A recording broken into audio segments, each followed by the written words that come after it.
Y'all, y'all, y'all ready for this? Yeah. Yeah.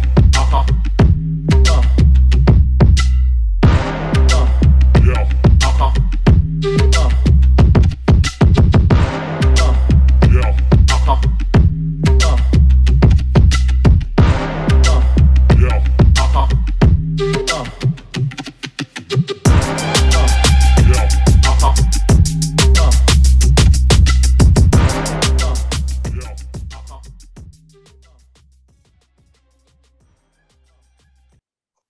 Welcome everybody to the next edition of High Friction Max TraXion. I think I said that right, Aaron. It's been a long time between drinks. I know, it's been a bit hard. We're a bit slack getting the podcast out, but obviously we're back and rocking and rolling with today, and we have a special guest joining us, Aaron. Well, I suppose what's been happening out there in the world of like running, rock climbing, all this kind of stuff. I know there was some junior competitions on the last weekend up here in Sydney. Yeah, it's feeling pretty, it's getting back to normal and comps are happening, running and climbing wise. We've got some exciting events coming up, more on that later, but yeah, it just feels good to be back around the scene and seeing everyone out. Weather's been a huge factor for most of Eastern Australia as well. So, it's perfect up here today. I wish I was at the crag. Good conditions, people. Yeah. So, well, it's the rain has been, it's been a wet summer, let's say. So we're due for some good weather and good climbing conditions. Yeah, out there. I think it's below 10 degrees here in Sydney town, and the conditions are primo. Don't know about the mountains. I think it's a little bit soggy still up there, and I know I've seen some footage of Mount Arapiles. Ooh, looks a little bit wet down there. We've got some athletes down there at the moment, cursing and swearing.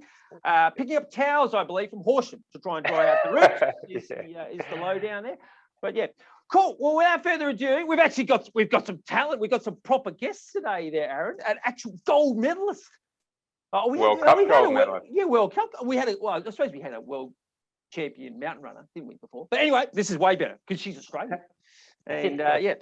Okay, well, we won't hold up the show any longer. We'll get her in, and I've just got to work out how. Oh, here we go. I'm a bit clueless to all this again. Oh no, I think she's in. Oh, yeah. Welcome, Sarah Larcombe, to High Friction Max TraXion. Good to see you today.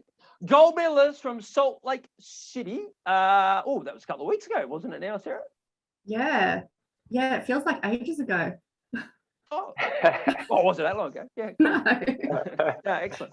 Welcome, and thanks for your time for joining us here on the podcast. And obviously today, it gives us a great opportunity to obviously introduce you as one of our ambassadors in our scholarship role here with the brands that we work with, like La Sportiva and Edelrid and many, many more. And we appreciate you flying the flag there in Salt Lake and many other competitions.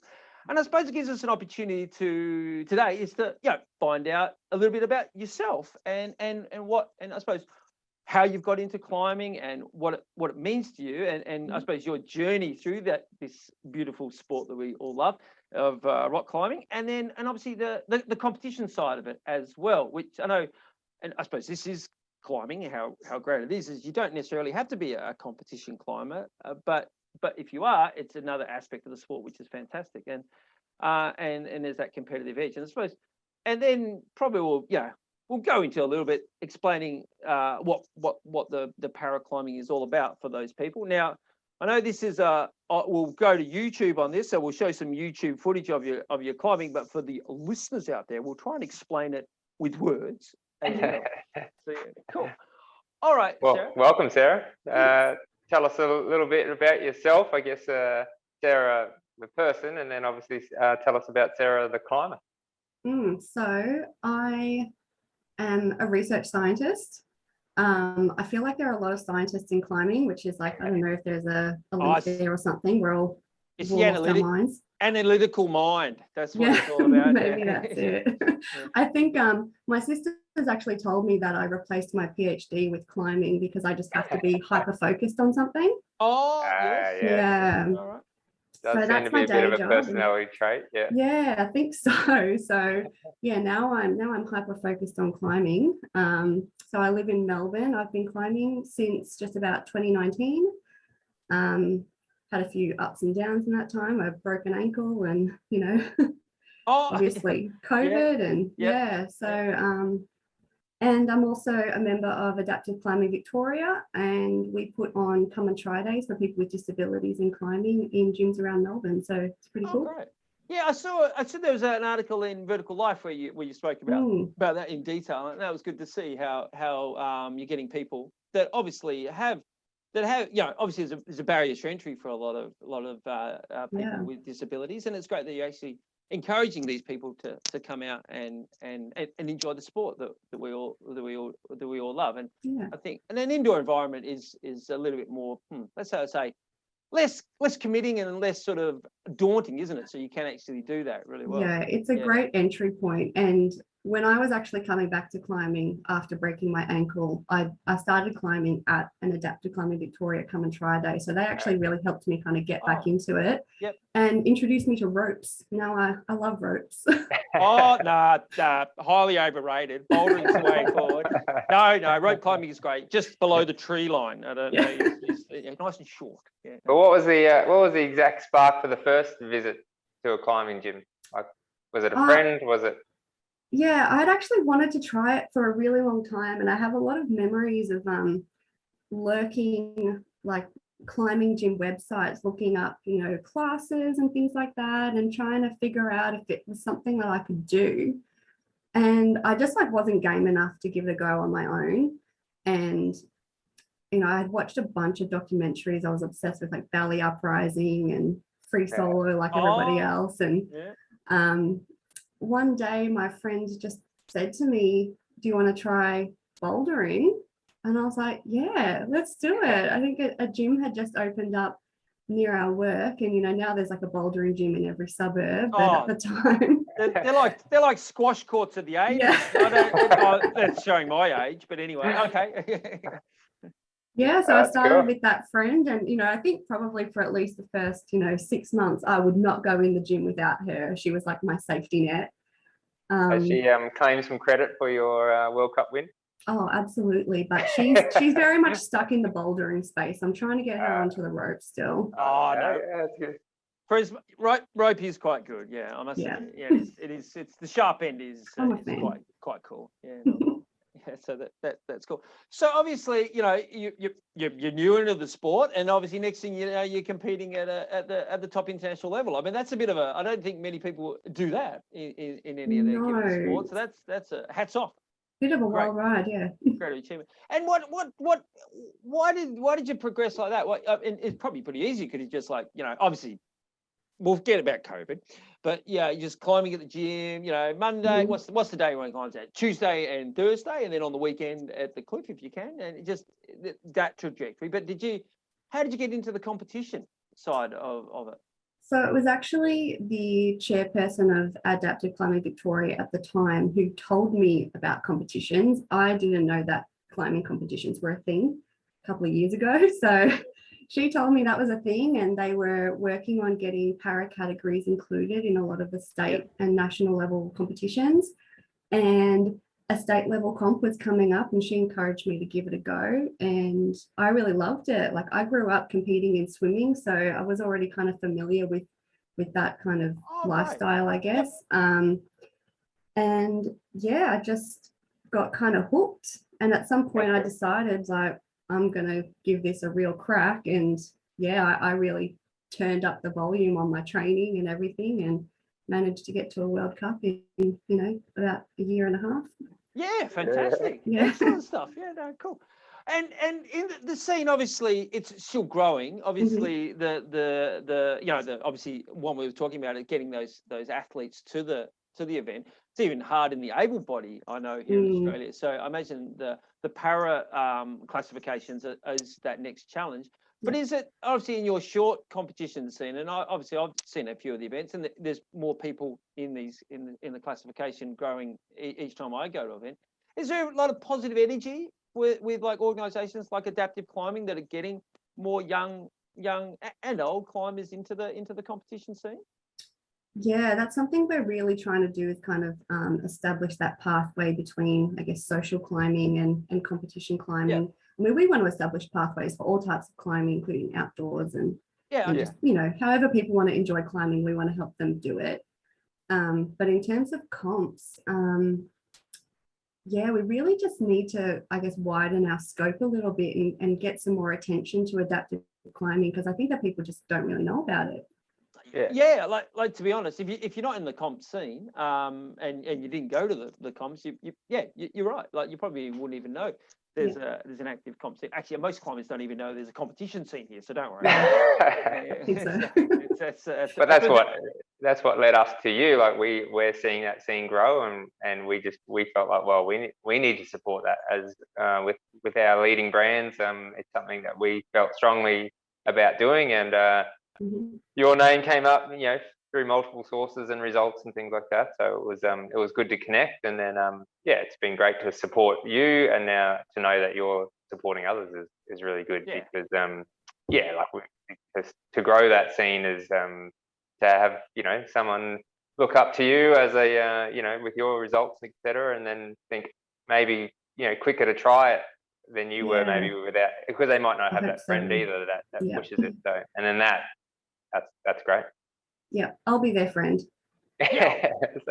Mentorship, I think. No, it's good. I think that's a fantastic message that you're saying there. Is obviously you've involved yourself, and you know the challenges of being an adaptive climber, and obviously you can share those with those other people out there and get them into the sport and loving it like that. And it sounds like you got a bit of a competitive edge there as well, being a bit of a swimmer from way back.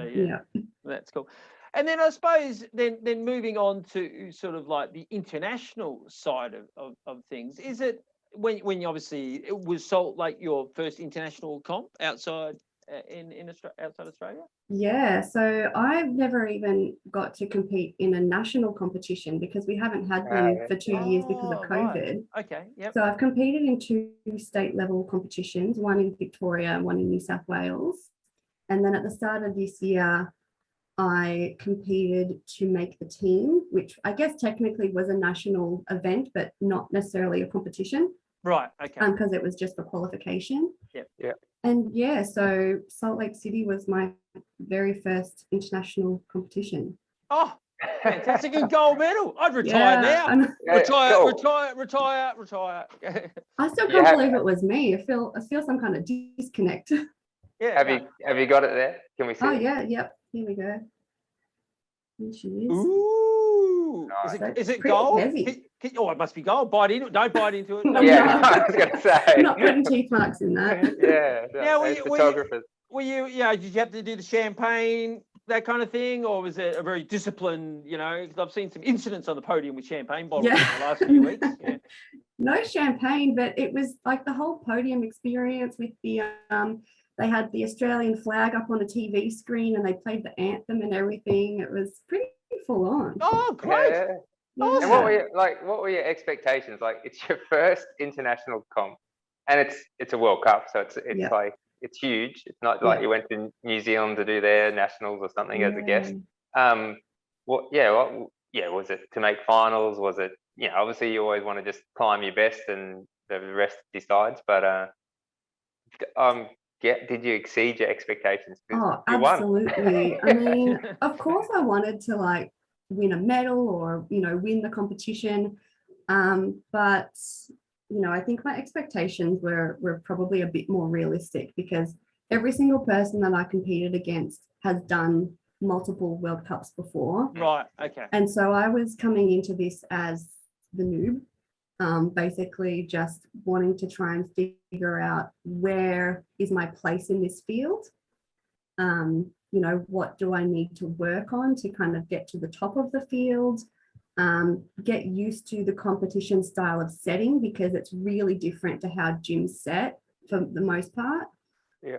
And I think I kind of kept my goals to myself. I didn't really want to vocalize, what I really wanted out of the competition because I was afraid that I would disappoint myself or disappoint other people. Yeah. But I really, really wanted to at least make the final. Yeah. Oh, Yeah. well, yeah. Well, I saw you qualified second, and Yeah. I remember thinking, oh, you got to beat that Kiwi, go for the win. Yeah. Oh, you did, didn't you?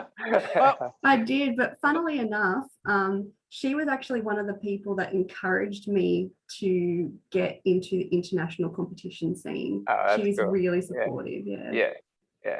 And for the viewers, I'll put in some footage here, and we'll just show some highlights there of the comp, so we can have a look at that. But she actually moved really well. I was watching it, going, like she, it was pretty amazing to watch. And what blew me away is I think it was the men's division, like really strong and moving really well. Yeah, and obviously for people, we'll put the link in the description, and I'll do some Magi pokery. But it's fantastic to watch all the disciplines climb and how well they actually do climb. It's there are some fantastic. amazing climbers on the international competition scene. They're super solid, and the route setters do not go easy on us.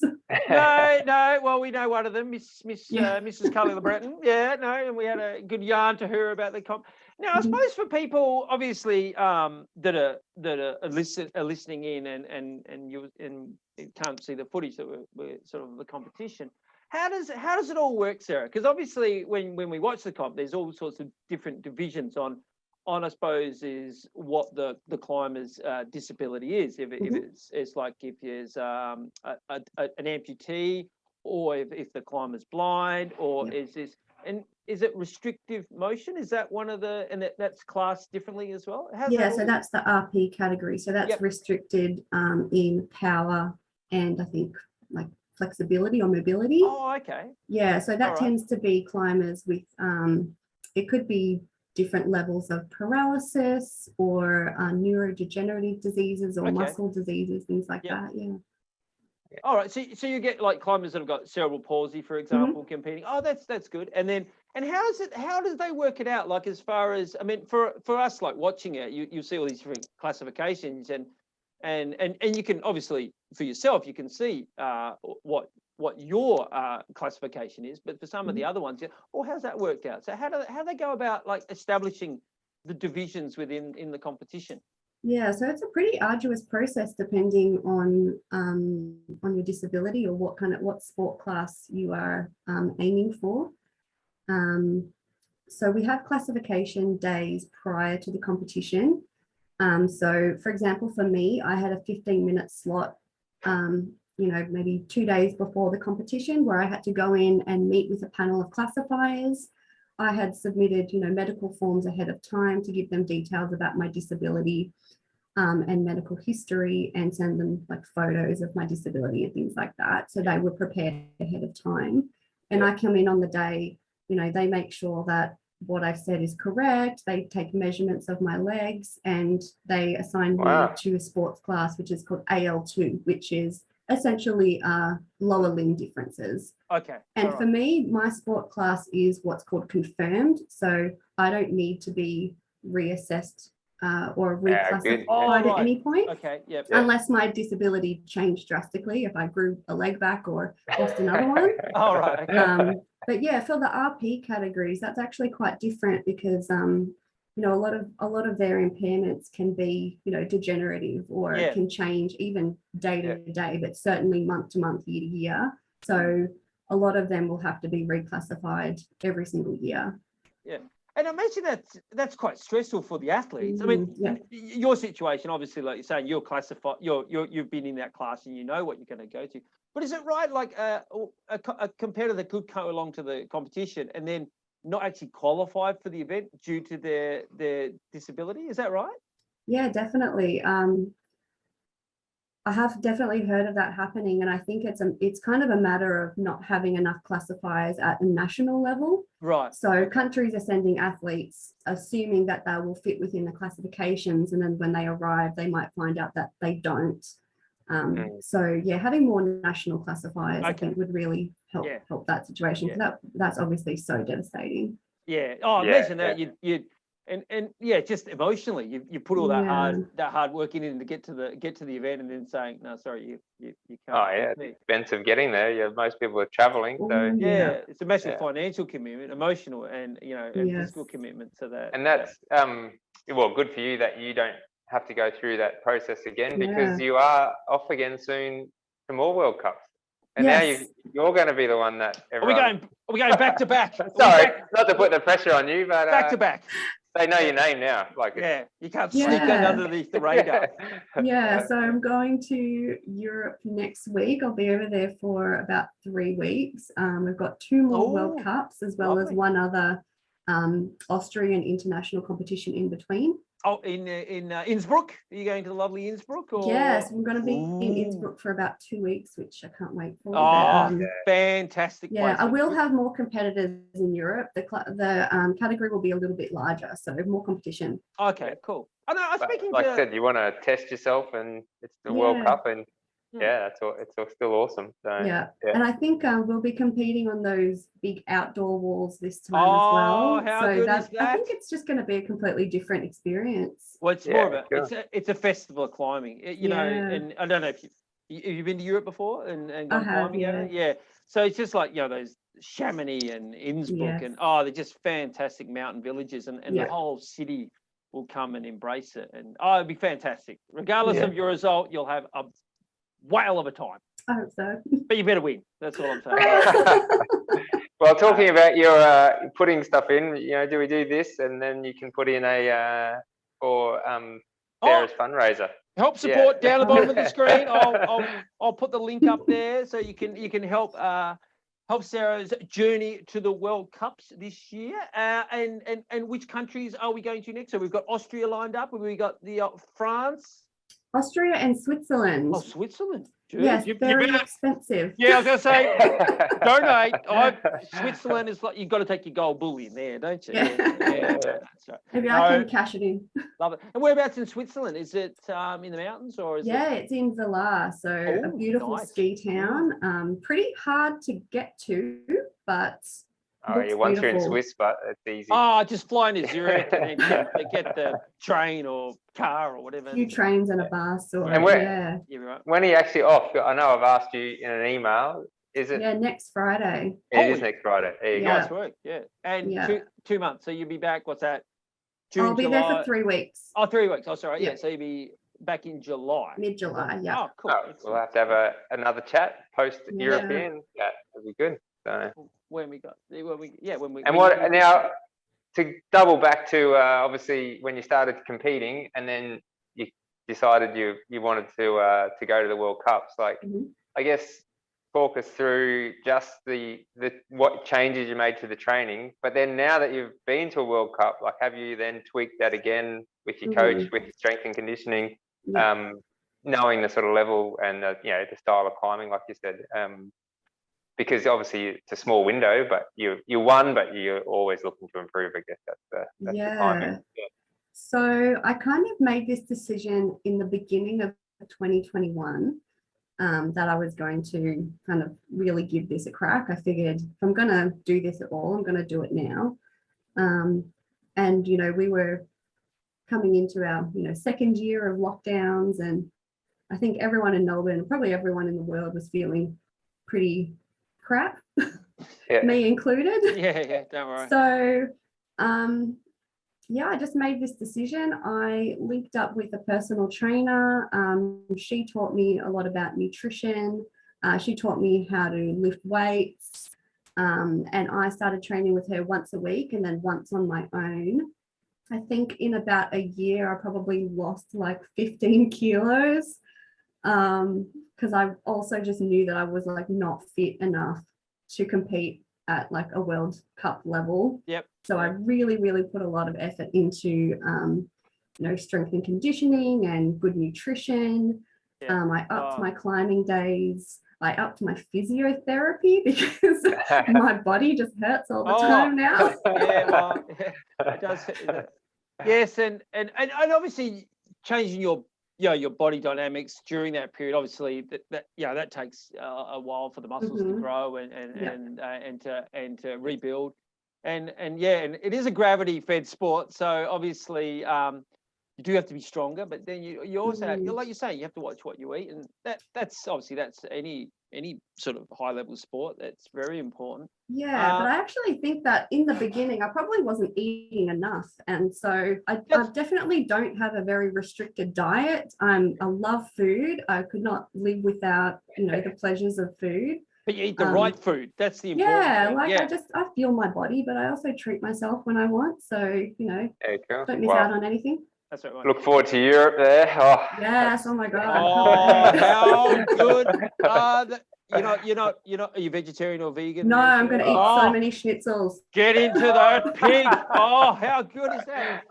And what you want to try? No, Aaron. Stop. You want to try this thing called Leberkäse. Oh, Leberkäse, I think. Leberkäse. Oh. What is it? You don't want to know what it is? I'm worried. Just try it. That's all I'm saying. Yeah. It's sort of, I think it's Tyrolean. It's a southern Germany sort of thing. Yeah, just you ask the locals. They're beautiful. Bit of mustard, probably on a white roll. Oh, He loves his food as well. Yeah. No. Awesome. Oh, and pork knuckle as well. I think. Yeah. Oh, yeah. That's what we like to Get see. into that.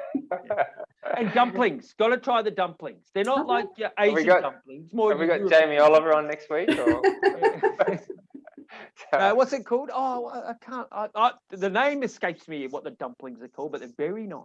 Okay, sounds good. Yeah, anything in Tyrol, fantastic food. Yeah. Definitely. But with my training plan, I've got a 3-week gap between these 2 trips. Honestly, I have just been trying to get my training back on schedule, my sleep back on schedule. I haven't changed anything because I figured, well, it's worked for me before. I'll just stick to the plan for now. I've obviously, I've sent all my climbing videos from the World Cup to the national team coach to get some feedback. And, I kind of have a feeling like, I won, but I know I could have climbed better. And I know that I definitely did some things wrong on those climbs. So yeah, I'm really looking forward to getting some feedback and definitely, after this comp season, we'll reassess my training plan and step it up a bit maybe. Because you're relatively new to the sport, so you're still learning how to climb, aren't you? That's the way I was like when I was watching the video and I was watching the Kiwi lass, and she looked like she's been climbing for quite some time. Just the way she moved her body, I thought, that's really, she's like moving, like doing drop knees and all this sort of fancy stuff. But I know you're more a stronger climber, like as far as you use your strength and and the way your foot, your sort of like you've muscled your way up the climb, and that's obviously that works for you, and obviously it's perfect. But I think learning that you'll definitely evolve more into a climber once you start learning those concepts. So that's hard, isn't it, with the competition sort of in mind, because you want to do that, but then you got to train, and then you're off to a comp, and then you got to rest and all this kind of stuff. So and I think just the certain types of holds or routes that you might expect at a World Cup. True. Yeah. You don't see them a lot in gyms. You see them a lot in bouldering gyms. Yep. And obviously there's, an inherent risk of me bouldering if I don't land correctly. I can't jump off a wall because I can hurt myself. I broke my ankle before, as I said. Is that how you broke your ankle bouldering? Yeah. Yep. Oh, wow. Yeah. Okay. So, a big part of my training leading up to the first World Cup was just get in a bouldering gym and find all the climbs with holds that I'd never seen before and get my hands on them. Like try and, work out how to hold different holds and just expose myself to as many different types of holds and routes as possible. But yeah, that is super hard to do at a bouldering gym when I physically can't kind of make those risky moves or necessarily do full climbs because I can't risk falling. No. And for the listeners, obviously the competition, the footage, it's a top rope event. The paraclimbers don't lead, so it's quite intricate the way they set up the top ropes. I've noticed, like you can have two sort of top ropes going at once, so there'd be a bottom belayer and a top layer, and when you get to a certain point, then it changes. It looks quite cool. And for I know it's some of the younger junior, obviously when they do a top rope, it's the same thing as well. I climbed one of the routes, a couple of your routes out there at Billerwood. Hats off. They were tough.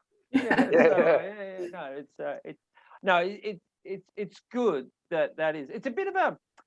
I hear what you're saying is like I know the gyms up here in Sydney have got thousands of holds, got lots of European holds, but they're mainly on the bouldering wall. So when you go to the route climbing, they're not there. I'll give a plug to my local climbing gym. They actually do that. I think the guys at Sydney Indoor and Villawood put all the fancy holds up on the lead climbing walls and top roping walls as well. But I know in general, it's because all the boulders, because it's the cool stuff, and they want to put the big volumes on the boulders. So No, and I think our walls don't tend to be as high as comp walls as well. Oh right. So, what is the height of the traditional comp wall there that you climbed out in Solo? So I was told that the walls at the gym that our World Cup was at were about 17 to 20 meters tall. Holy moly. That's a long way. I think at the gym that I usually train in Melbourne, I think the walls are closer to about 14 meters. That's generally the height that we've got here in Australia. But that's quite long. I know some gyms around the place, obviously they put roofs and so you can get that sort of distance, but obviously it's a bit more steeper with that. What's your favorite type of terrain? Do you like the just slight off vertical, technical slab, roof? Oh, I have very bad balance, so probably not technical slab. Oh, technical slab, right? Okay. I thought you'd be some I love to give it a go, but it terrifies me every time. I feel like I'm going to cheese grate on my face if I fall. Yeah, don't worry. I hear you. That's all. Yeah. You know what? I just love everything, but I do love a roof. I find them really difficult, but maybe that's why I like them so much. And there you go. And